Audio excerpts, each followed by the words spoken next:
எல்லாருக்கும் வணக்கம். கொஞ்சம் டைம் ஆயிடுச்சு, ரொம்ப சாரி. ப்ரெஸ் அண்ட் மீடியா எல்லாருக்கும் வணக்கம். இங்கே வந்திருக்கிற எல்லாருக்கும் தனித்தனியாக தேங்க் பண்ணணும்னு நினச்சேன், பட் டைம் ரொம்ப ஷார்ட்டாக இருக்குது.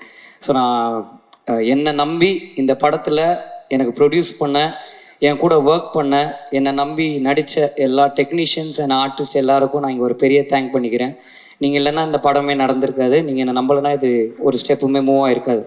ஸோ அதுக்கு ரொம்ப ரொம்ப ரொம்ப தேங்க்ஸ். ஒரு 5 பேரை மட்டும் நான் டக்குன்னு பேசணும்னு நினைக்கிறேன். ஃபஸ்ட்டு என்னுடைய டைரக்டர் என்னை அறிமுகப்படுத்தினது தாமிராசர் தான். அவர் இப்போது உயிரோடு இல்லை, ஆனால் என்னை நடிக்க வச்சது அவர் தான் ரெட்டை சுழின்ற படத்தில். பட் அவருடைய பிளெஸ்ஸிங்ஸ் எனக்கு எப்போவுமே இருக்கும்னு நான் நம்புகிறேன். அதுக்கடுத்து என்னுடைய எனக்கே கண்டுபிடிச்சி என் டேலண்ட்டை என்னால் பண்ண முடியும்னு சொன்ன என்னுடைய டைரக்டர் வெற்றிமாறன் சார். சார் ரொம்ப ரொம்ப ரொம்ப தேங்க்ஸ் சார். நான் எவ்வளோ ஸ்டேஜ் ஏறினாலும் நான் இந்த தேங்க் லைஃப் லாங் சொல்லிக்கிட்டே இருப்பேன் சார். அதுக்கு ரொம்ப தேங்க்ஸ். நான் நிறைய கற்றுருக்கேன் என் லைஃப்பில். எங்கள் அப்பா அம்மாவுக்கு அடுத்து நான் எப்போவுமே என்னுடைய பர்சனல் விஷயங்களாக இருக்கட்டும், என்னுடைய ரொம்ப கோளாறான விஷயம் நிறைய விஷயம் அவர்கிட்ட சொல்லியிருக்கேன். இப்போ யோசிச்சாச்சா இதெல்லாம் போய் சார்கிட்ட சொல்லியிருக்கோமேன்னு தோணியிருக்கு. பொறுமையாக அதை கேட்டு எனக்கு அட்வைஸ் பண்ணுவார். தேங்க்யூ ஸோ மச் சார் அதுக்கு. அண்ட் அம்மா முத்து சூர்யா, அவரால் தான் இந்த படமே நடந்தது. ரொம்ப ரொம்ப ரொம்ப தேங்க்ஸ்ண்ணே. அன்றைக்கி நைட்டு நீங்கள் எனக்கு ஒரு ஃபோன் அடித்து, என் ஃப்ரெண்ட்ஸ் இருக்காங்க, இந்த படம் பண்ணிவிடு தம்பி, அவங்க பண்ணிவிடுவாங்கன்னு சொல்லலைன்னா உண்மையில் நான் என் லைஃப்பில் க்ளூலெஸ்ஸாக தான் இருந்தேன். அதுக்கு ரொம்ப ரொம்ப ரொம்ப தேங்க்ஸ்.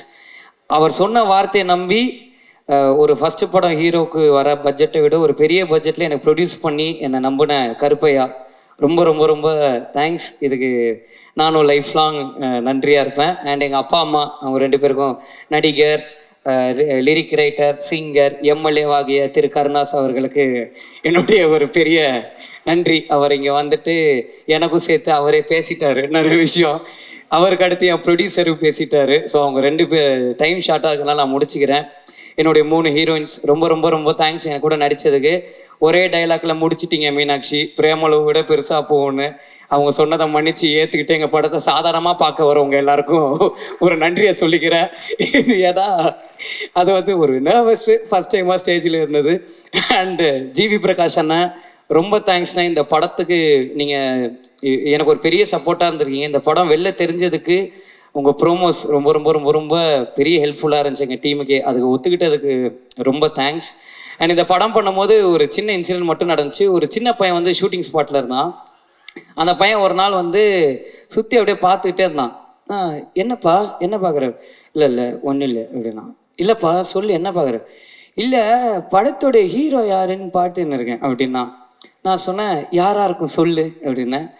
இந்த கேமரா பின்னாடி உட்காந்துக்கிறாரு அந்த அண்ணன் அப்படின்னா. ஃபர்ஸ்ட் இவரை அவர் கேமரா பின்னாடி இருக்காருப்பா, ஹீரோ கேமரா முன்னாடி இருப்பாங்க, நீ இப்போ யாருன்னு சொன்னால் கரெக்டாக என் அசிஸ்டன்ட் டைரக்டர் பொசிஷன் கொடுத்துட்டு இருந்தான். அவர் தானே ஹீரோ அப்படின்னா. இல்லை தம்பி நான் தான் ஹீரோன்னு. போங்க நீங்கள் காமெடி அப்படின்ட்டு போயிட்டான்.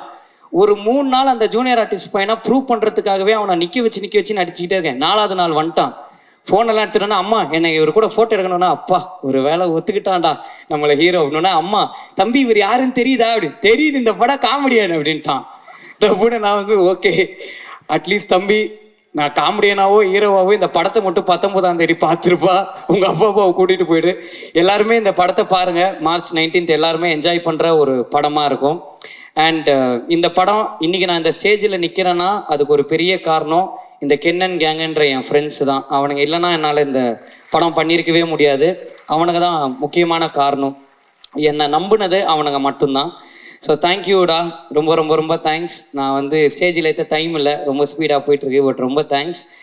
நான் கடைசியாக ஒருத்தரை பற்றி பேசணும்னு நினைக்கிறேன். என் ஆர்டிஸ்ட் எல்லோரும் நான் ஸ்பெசிஃபிக்காக மென்ஷன் பண்ணலாம், தப்பாக நினச்சிக்காதீங்க.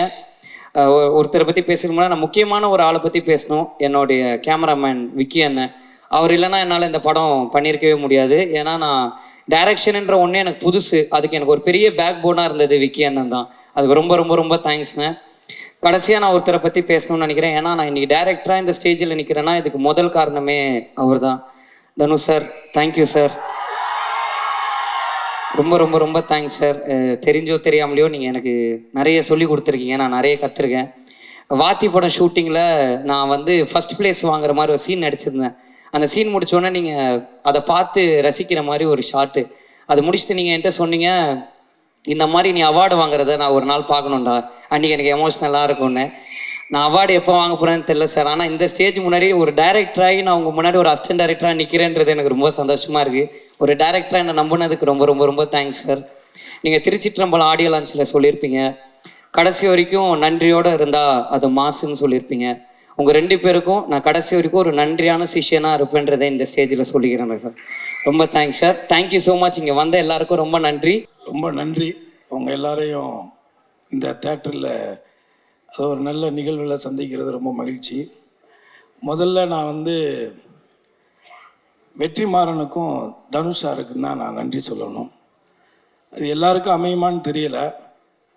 அவனை ஒரு நடிகனாக அடையாளப்படுத்திய வெற்றிமாறனும் அவனுக்குள்ள ஒரு திறமை இருக்கிறங்கிறத கண்டுபிடிச்சி, நீ டைரக்ஷன் கற்றுக்க, என் கூட இருந்து வேலையை கற்றுக்கன்னு சொல்லி அவனை ஒரு புள்ள மாதிரி கூடவே வச்சிருந்து அவனுக்கு இயக்கத்தை கற்றுக் கொடுத்த தனுஷ், 2 பேரும் இந்த இடத்துல ஒன்றா இருந்து அவனுக்கு இப்படி ஒரு நிகழ்ச்சி நடத்துறதுங்கிறது இது எத்தனை பேருக்கு அமையும் அப்படின்னு எனக்கு தெரியல. முதல்ல என் வாழ்நாள் நன்றியை அவங்க 2 பேருக்கு நான் தெரிவிச்சுக்கிறேன்.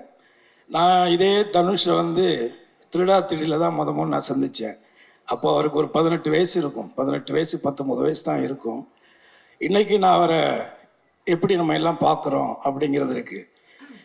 அன்னைக்கு இதே தனுஷ் அன்னைக்கு இருந்த சூழ்நிலையில் அன்னைக்கு காதல் கொண்டேன் படம் ரிலீஸ் ஆகலை. ஆனால் காதல் கொண்டனுடைய பர்ஃபார்மன்ஸை பார்த்துட்டு நான் அவங்க அண்ணன் டைரக்டர்கிட்ட ஃபோன் பண்ணேன்.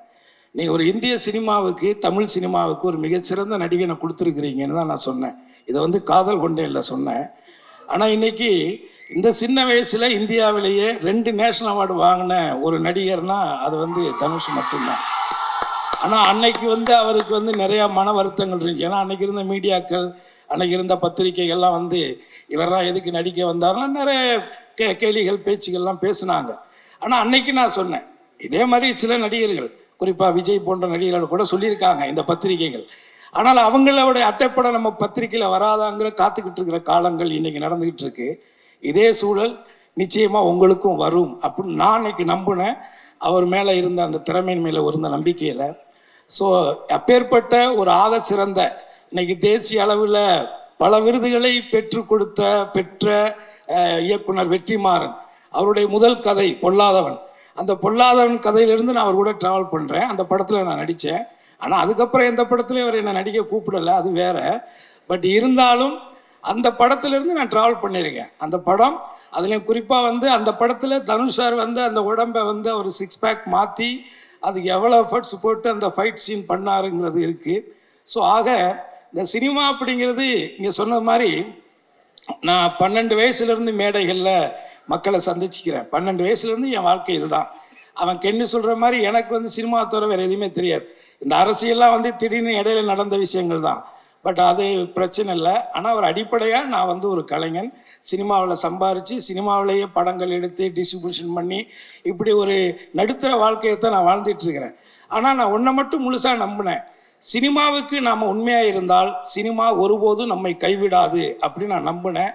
அப்படி நான் வச்ச அந்த நம்பிக்கையினுடைய ஒரு நம்பிக்கை தான் என்னுடைய மகன் கென்னு நான் நினைக்கிறேன். அதே நேரத்தில் என்னுடைய மனைவிக்கு இந்த நேரத்தில் என்னுடைய நெஞ்சார்ந்த நன்றியை நான் தெரிவிச்சுக்கிறேன். ஸோ அவங்களுடைய வளர்ப்பு, அவங்களுடைய அனுசரிப்பு, அவங்களுடைய அந்த மோட்டிவேஷன், இது எல்லாம் சேர்ந்தது தான் கென்னு. ஆனால் நான் எப்போதும் நம்புறது ஒரு திருவள்ளுவருடைய குரல் தான்.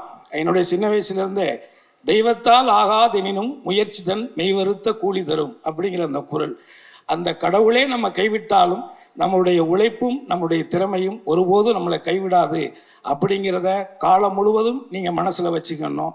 அதே மாதிரி இந்த படத்தை எடுத்த தயாரிப்பாளர் கருப்பையா, அப்புறம் அந்த பையன் பிரணவ், அவர், அப்புறம் காளின்னு ஒரு பையன், 3 பேர் வந்தாங்க. அதில் ஒருத்தர் வெளியேறிட்டார். பட் அவங்க 2 பேர், அவங்க அம்மா எல்லாம் சேர்ந்து ஒரு புது பசங்க, நீங்கள் இவங்க எப்படி பண்ணுவாங்க அப்படின்னு நம்ம இந்த 25 வருஷத்தில் நல்ல விஷயங்களை விட கசப்பான விஷயங்கள் தான் அதிகமாக சினிமாவில் கற்றுருக்கிறேன். அப்போது நான் அவங்களை நம்பிக்கை இல்லாமல் நான் யோசிக்கும் பொழுது அந்த பசங்க ரொம்ப கேஷுவலாக, இல்லை எங்கிள் நான் பண்ணிடுவான் அங்கிள் அப்படி மாதிரி சொன்னாங்க. ஆனால் நான் ஒன்றை மட்டும் சொல்கிறேன், ஒரு 100 படம் எடுத்த கம்பெனி கூட இந்த அளவுக்கு சிறப்பாக ஒரு படத்தை எடுக்க முடியாது. அந்த அளவுக்கு இந்த சின்ன வயசில் ரொம்ப அனுபவமாக ரொம்ப நேர்த்தியாக உண்மையாக அவங்க ஒர்க் பண்ணியிருக்காங்க. அதே நேரத்தில் நான் இன்னொன்று சொல்லிடுறேன், இந்த 25 வருஷத்தில் நான் அந்த சினிமாவில் யாருக்கிட்டையும் நான் எதுக்காகவும் போய் நின்னதில்லை. ஒருவேளை இந்த படங்கள் வெளியிட்டது பண்ணது இந்த டிஸ்ட்ரிபியூட்டர்கள்ட்ட வேணால் போய் நின்றுருப்பேன். அதை தாண்டி நான் வேறு யார்கிட்டையும் போய் வாய்ப்புக்கோ அதுக்கெல்லாம் போய் நின்னதில்லை. முதல்ல வாய்ப்பு நம்ம கேட்கிட்டோம்னாலே ஒரு நடிகன் வந்து வாஷ் அவுட்டு தான். அது திறமையின் அடிப்படையில் இந்த கேரக்டர் அவன் பண்ணால் நல்லா இருக்கும்னு வந்தால் தான் உண்டு. ஏன்னா நான் அதிகமாக நடித்த படங்களில் ஹீரோக்கள்லேயே வந்து நான் அதிகமாக நடித்தது தனுஷ் கூட தான். நிறைய படங்கள் நான் தனுஷ் கூட மட்டும்தான் நடித்தேன். ஆனால் அவர் கூட நான் நடித்த 16 வருஷம் ஆயிடுச்சு. அதுக்கப்புறம் இப்போ நான் கரையில் நடிச்சிருக்கேன். அந்த கரையில் அவருக்கு அவார்டு கிடைச்சிச்சுன்னா எனக்கும் கொடுத்தாகணும், இல்லைன்னா நான் சென்ட்ரல் கவர்மெண்ட் மேலே செம வெறுப்பாயிருவேன்.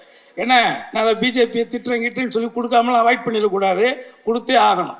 அந்த விதத்தில் நான் யாருக்கிட்டையுமே பெருசாக எதுக்கும் போய் நின்னதில்லை. ஆனால் என் லைஃப்பில் ஃபஸ்ட் டைமாக இவன் நடிக்கணும்னு முடிவெடுத்ததுக்கு பிறகு நான் வந்து இதுக்கு ஒரு லவ் படம், லவ் சாங்ஸ், நல்ல சாங்ஸ் வேணும் அப்படிங்கிற பொழுது நான் நேரடியாக ஜீவியை ஒரு ஷூட்டிங்கில் தான் போய் பார்த்து, இது மாதிரி என் பையனை வச்சு பண்ணுறேன் தம்பி, நீங்கள் தான் பண்ணி கொடுக்கணும் அப்படின்னு நான் கேட்டேன். எனக்கு என்ன சம்பளம் கொடுப்பீங்கன்னு அவர் கேட்கல. இன்றைக்கி நீங்கள் என்ன சம்பளம் வாங்குறீங்கன்னு எனக்கு தெரியும், ஆனால் நிச்சயமாக என்னால் அதை கொடுக்க முடியாது. ஆனால் ஏதாவது நான் என்னாவது பண்ணுறேன் அப்படின்னு சொல்லும் பொழுது அதெல்லாம் ஒன்றும் வேண்டாம், உங்களுக்காக கென்னுக்காக நான் இந்த படம் ஃப்ரீயாக பண்ணுறேன் அப்படின்னு இந்த 25 வருஷத்தில் எனக்கு இந்த சினிமாவில் இந்த ஒரு வார்த்தை, இன்னைக்கு எப்படி பார்த்தாலும் அவர் பண்ணுற படங்கள், இப்போ தனுஷார் கூடலாம் இப்போ படம் பண்ணிகிட்டு இருக்காங்க. அந்த படங்கள் அவர் என்ன சம்பளம் வாங்குறாருன்னு தெரியும். நம்ம சொன்னால் ஐடி பிரச்சனை வந்துடும், அதனால் நம்ம சொல்லக்கூடாது. பட் இருந்தாலும் இது வந்து ஒரு வாழ்நாளில் நம்ம வந்து அவருக்கு நன்றியோட இருக்கணும். ஃபர்ஸ்ட் நான் கடவுளுக்கு நன்றி சொல்கிறேன்.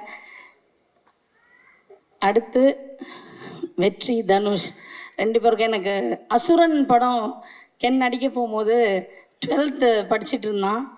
அப்போது அசுரனில் ஒரு கேரக்டருக்கு நடிக்கணும்னு சொன்ன உடனே கர்ணா உடனே ஓகே சொல்லிட்டாரு. ஆனால் வெற்றி சொன்னார், இல்லை கிரேஸ் கிட்ட கேட்டு சொல்லுங்கள், ஏன்னா அவன் 12th எக்ஸாம் எழுத முடியுமான்னு எனக்கு தெரியல அப்படின்னாரு. அதுக்கப்புறம் என்ன பேச சொன்னார். நான் அவருக்கு கால் பண்ணேன், இந்த படம் வந்து நீங்கள் ஓகே சொன்னீங்கன்னா அவன் நடிக்கட்டும், ஆனால் 12th எக்ஸாம் எழுத முடியுமா என்னன்னு தெரியல, ஆனால் அவனுக்கு ஒரு பெரிய லைஃப் கிடைக்கும் அப்படின்னு சொன்னார். ஃபஸ்ட்டு ஒரு 2-3 நாள் ஷூட் போனதுக்கப்புறம் நான் வெற்றிக்கிட்ட கேட்டேன், வெற்றி அவன் எப்படி பண்ணுறான்னு. எல்லாரும் அவனை நல்லா பண்ணுறேன்னு சொல்கிறாங்க. ஆக்சுவலாக அப்படி சொல்லி அவனை ஏற்றி விடுறாங்க. என்னென்னா ஒரு இந்த சூப்பராக நடிக்கிறேன்றது ஒரு நடிகனுக்கு பெரிய விஷயம் இல்லை. இந்த கேரக்டரை இவனை தவிர வேறு யாரும் பெட்டராக பண்ண முடியாதுன்னு எந்த நடிகன் பேர் வாங்குறானோ அவன் தான் நல்ல நடிகன். தனுஷ் வந்து அவனை பிள்ளையா நினச்சிட்டாரு. ஆனால் அவன் எப்போ தனுஷை அப்பாவாக நினச்சி பழகிறானோ நடிக்கிறானோ அப்போ தான் இந்த கேரக்டருக்கு அவன் ஜஸ்டிஸ் பண்ண முடியும். கிரேஸ், அதை தான் நான் எக்ஸ்பெக்ட் பண்ணிகிட்ருக்கேன் அப்படின்னு சொன்னார். தனுஷ் வந்து ஒரு யூனிவர்சிட்டி மாதிரி.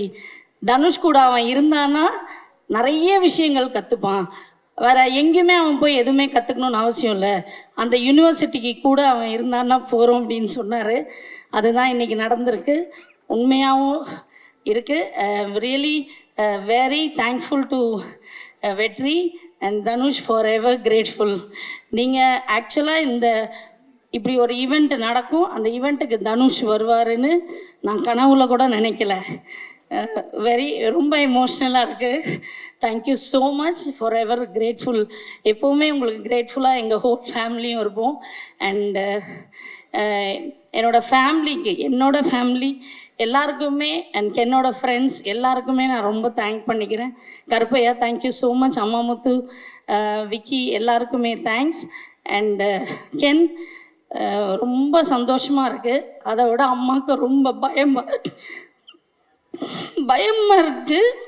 இந்த படம் நல்லா வரும்னு நான் நம்புகிறேன். இதில் நிறைய பேரோட லைஃப் இருக்குது, நிறைய பேர் இதில் புதுசாக பண்ணியிருக்காங்க. கேமராமேன் நிறைய சின்ன, இந்த ஹீரோயின்ஸ் நிறைய பசங்க இந்த படத்தில் வந்து புதுசாக பண்ணியிருக்காங்க. ஸோ நல்லா இருந்தால் எல்லாரும் பாருங்கள், நல்லா சப்போர்ட் பண்ணுங்கள். இந்த மாதிரி நிறைய யங்ஸ்டர்ஸ் வரணுன்றது எனக்கும் ஆசை. இவ்வளோ பெரிய அமௌண்ட்டு போட்டு இந்த படத்தை எடுத்துருக்கிற ப்ரொடியூசர்ஸ் எல்லாருக்கும் நீங்கள் எல்லாருமே March 19 தியேட்டரில் போய் பார்த்து சப்போர்ட் பண்ணுங்கள். Thank you once again. என்னோட ஃபேமிலி